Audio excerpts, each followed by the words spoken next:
Me Too, the feminist power of hashtag activism.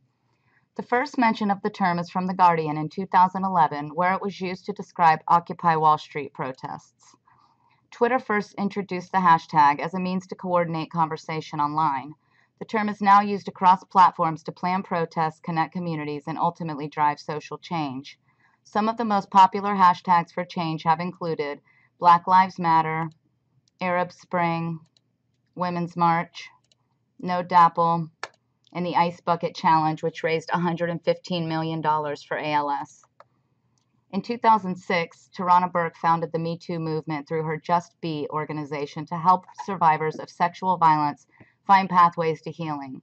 Using the idea of empowerment through empathy, the movement was created to ensure survivors know they're not alone in their journey. Goals include destigmatizing victims of sexual violence, holding perpetrators accountable, helping survivors heal, and ultimately ending sexual violence. Burke was conflicted about Me Too going viral and did not want the moment to undermine the personal nature of the phrase. But she also understood the power and possibility of Me Too going viral. It wasn't built to be a viral campaign or a hashtag that is here today and forgotten tomorrow. It was a catchphrase to be used from survivor to survivor, to let folks know that they were not alone and that a movement for radical healing was happening and possible. These women are able not just to share their shame, but to put it where it belongs, on the perpetrator. The movement exploded on social media after a call to action by actor-activist Alyssa Milano on October 15, 2017. Milano shared a friend's suggestion.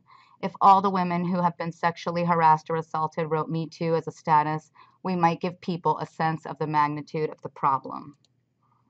Facebook said that within 24 hours, 4.7 million people around the world engaged in the Me Too conversation, with over 12 million posts, comments, and reactions. I was sitting at my desk when my first Me Too appeared on my Facebook feed. Then another, and another. I began screenshotting as I knew something big was happening, so every post here is from my own social media.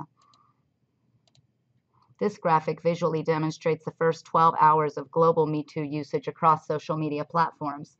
Circle size represents total Facebook, Instagram, and Twitter posts containing the exact phrase, #MeToo.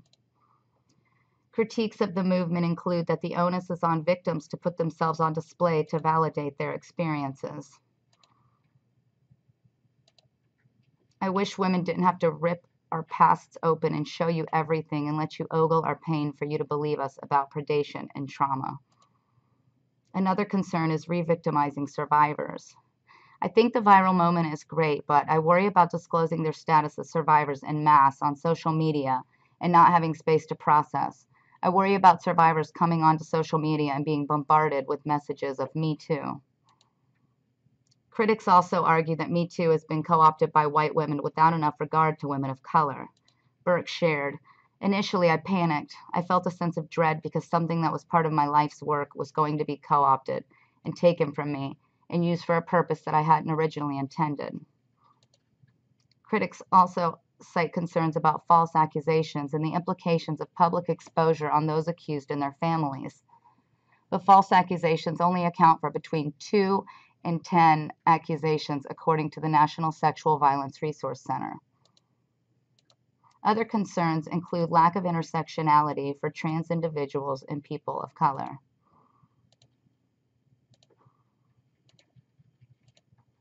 Despite critiques, the movement has forced recognition of the magnitude of the problem. Anyone who doubted the severity of this problem can no longer deny the urgency of addressing it. Even Justice Ruth Bader Ginsburg reflected on the moment, saying, "It's about time." It's no huge surprise that, according to data from Twitter, conversation about feminism has increased by 300% on the platform over the past 3 years. Women's issues are everywhere, relentlessly spread by the women they impact. Perhaps the most salacious outcome of the movement has been the exposure, arrest, and even imprisonment of famous and powerful men. When I began capturing screenshots of Me Too on my Facebook, I never imagined that little hashtag would get so big.